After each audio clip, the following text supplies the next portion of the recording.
صرف جیل میں بھی آپ جاتے ہیں، پریزنرز کے ساتھ بھی آپ نے جو ہے وہ کنورسیشن کی ان کے ساتھ، جو بھی آپ کا کام ہے.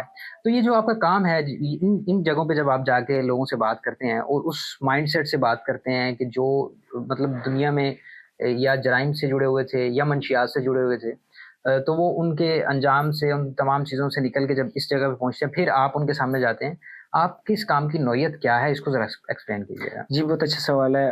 معاملہ یہ ہوتا ہے کہ ہم انسان ہیں اور جسم کے اندر ایک روح پائی جاتی ہے جو کبھی کبھار نفس مطمئنہ ہوتی ہے اور پھر کبھی وہ کسی اور راستوں پہ چل پڑتی ہے. تو اس کے لیے کچھ ایسے لوگ چاہیے ہوتے ہیں جو کہ وہاں کنیکٹ کر سکے. تو ضروری ہے اس کے لیے کہ نفسیات کے ساتھ آپ کی ہم آہنگی ہو. اب نفسیات کیا ہے؟ نفسیات یہ ہے کہ کچھ لوگ اس کو باقاعدہ ڈگری بائی ڈگری آپ اس کی کوالیفیکیشن حاصل کرتے ہیں اور اس سے روشناس ہوتے ہیں. کچھ لوگوں میں اللہ تعالیٰ نے ایک انٹرسٹ آپ کے اندر اللہ تعالیٰ نے رکھا ہوتا ہے کہ آپ نفسیات کی دنیا سے، انسانی نفسیات سے بہت دلچسپی اور بہت شغف رکھتے ہیں. تو میرا بھی یہی معاملہ رہا ہے کہ میری اپنی سرٹیفکیشن بہرحال اسکول آف لیڈرشپ کراچی سے، جو پاکستان کا سب سے بڑا ادارہ رہا ہے ٹرینرز پیدا کرنے کے لحاظ سے، تو وہاں سے میرا رہا.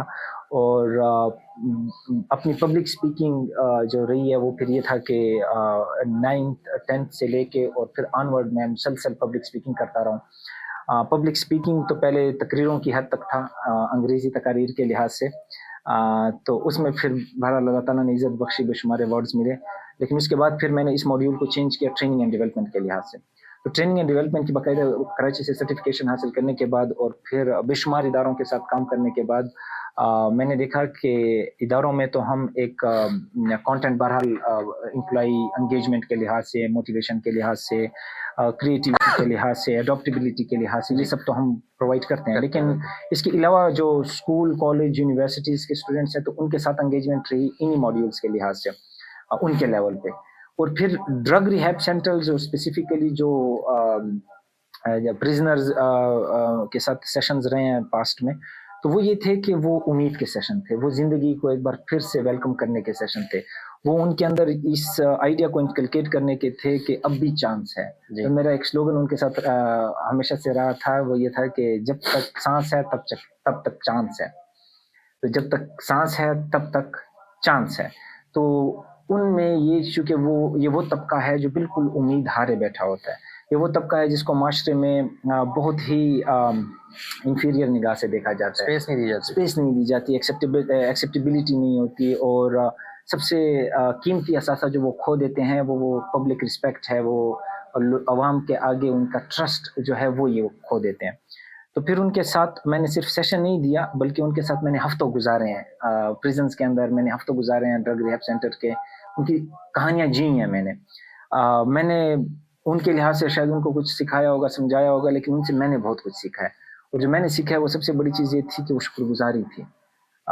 وہ شکر گزاری تھی، وہ ان تمام نعمتوں کے لیے، اس آزادی کے لیے، ان دوستوں کے لیے، ان پبلک ریپوٹیشن کے لیے، ان برانڈنگ کے لیے جو آپ دنیا میں کرتے ہیں. لوگ آپ سے کسی واسطے سے منسلک ہوتے ہیں، ان لوگوں کا وہ واسطہ ختم ہو چکا تھا.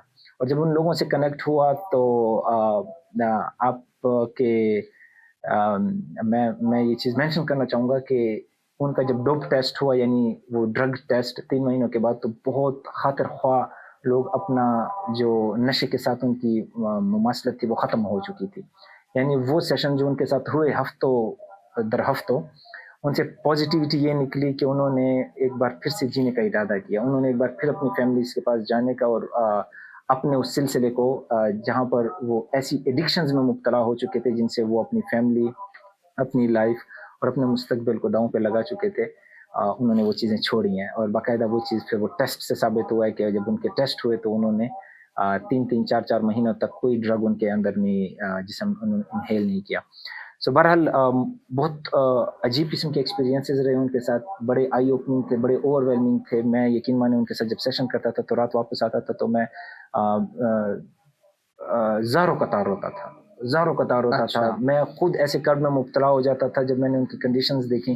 اور اس میں اتنی ساری کہانیاں ہیں کہ اگر میں اور آپ وہ ڈسکس کرنے بیٹھ جائیں تو بہت وقت اس کے لیے چاہیے. لیکن میں نے دیکھا ہے کہ درد آپ کو بہت کچھ سکھا دیتی ہے، اور خالی پیٹ اور خالی جیب آپ کو بہت کچھ سکھا دیتا ہے.